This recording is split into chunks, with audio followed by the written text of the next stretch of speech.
Why Elvis Presley never toured outside the United States. Elvis Presley, the king of rock and roll, was one of the most influential and globally recognized entertainers of the 20th century. His music reached every corner of the globe, and his influence shaped generations of artists.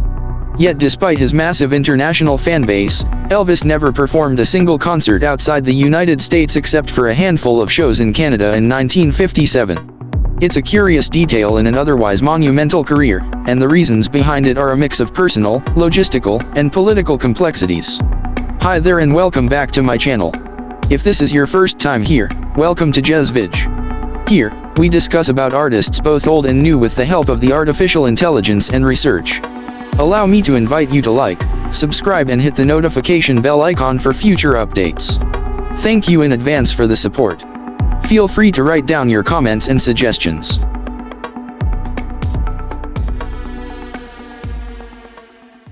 The Canadian exception.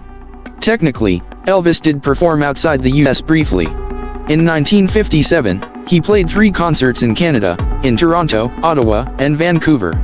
These shows were within driving distance of the US border and didn't require complex international arrangements.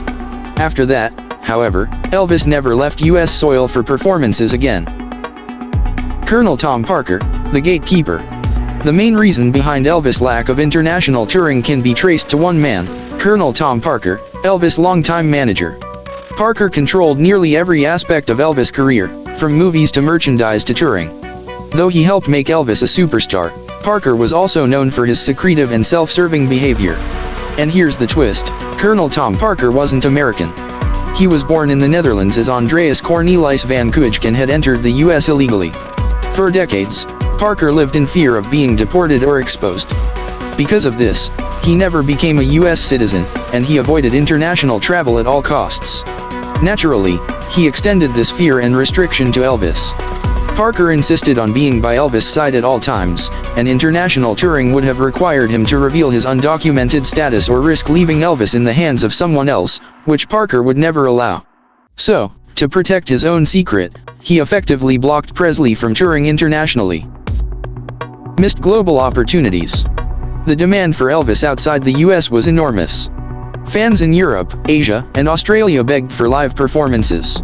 At various points, serious offers came in from promoters around the world, including a legendary $1 million offer from Japan in the 1970s, but Parker turned them all down.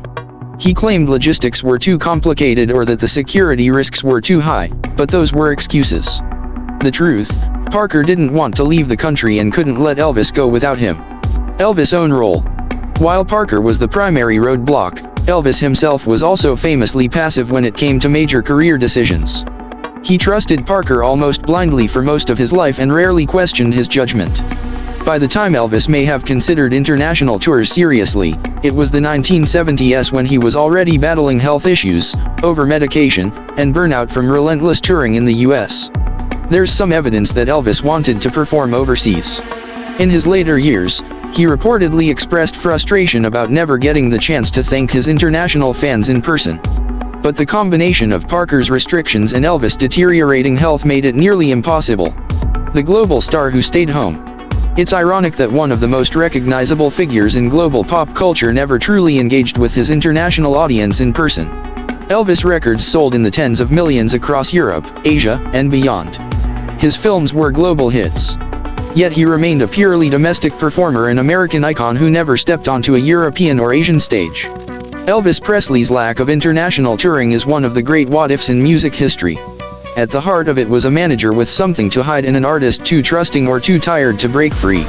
Still, Elvis' music transcended borders.